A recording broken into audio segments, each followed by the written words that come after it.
L'invention des arts étant un droit d'aînesse, nous devons l'apologue à l'ancienne Grèce.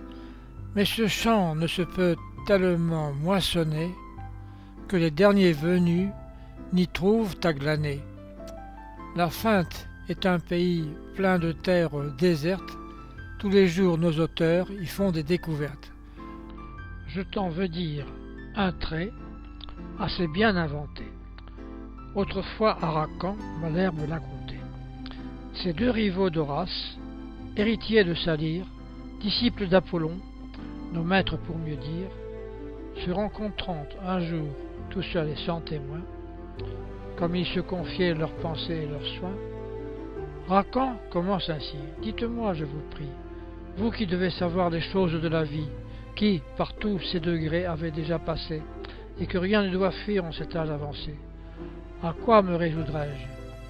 Il est temps que j'y pense. Vous connaissez mon bien, mon talent, ma naissance. Dois-je dans la province établir mon séjour, prendre emploi dans l'armée ou bien charge à la cour? Tout au monde est mêlé d'amertume et de charme.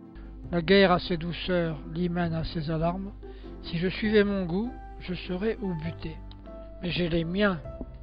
La cour, le peuple à contenter. Malherbe là-dessus. Contentez tout le monde, écoutez ce récit avant que je réponde. J'ai lu dans quelqu'un droit qu'un meunier et son fils, l'un vieillard, l'autre enfant, non pas des plus petits mais garçons de 15 ans si j'ai bonne mémoire, allaient vendre leur âne un certain jour de foire. Afin qu'il fût plus frais et de meilleur débit, on lui lia les pieds, on veut le suspendit. Puis cet homme et son fils le portent comme un lustre. Pauvres gens, idiots, couple ignorant et rustre, le premier qui le vit de rire s'éclata.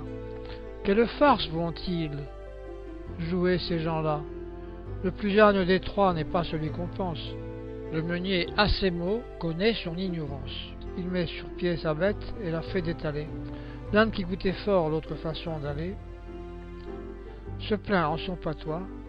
Le meunier n'en a cure. Il fait monter son fils, il suit et d'aventure passe trois bons marchands. Cet objet leur déplut. Le plus vieux au garçon s'écria tant qu'il put: oh là! Oh! Descendez!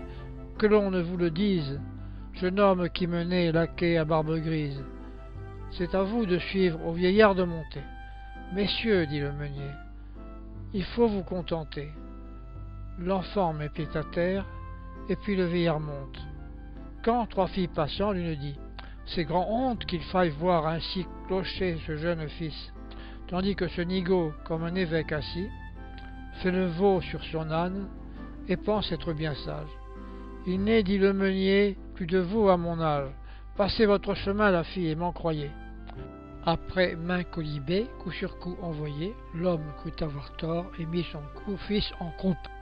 Au bout de 30 pas, une troisième troupe trouve encore à gloser. L'un dit: ces gens sont fous, le baudet n'en peut plus, il mourra sous leur coup. Et quoi, charger ainsi cette pauvre bourrique? N'ont-ils point de pitié de leur vieux domestique? Sans doute qu'à la foire ils vont vendre sa peau. Parbleu, dit le meunier, est bien fou du cerveau, qui prétend contenter tout le monde et son père. Essayons toutefois si par quelque manière nous en viendrons à bout. Ils descendent tous deux, l'âne se prélassant marche seul devant eux. Un quidam les rencontre et dit: est-ce la mode que baudet aille à l'aise et meunier s'incommode? Qui de l'âne ou du maître est fait pour se lasser? Je conseille à ces gens de le faire enchasser.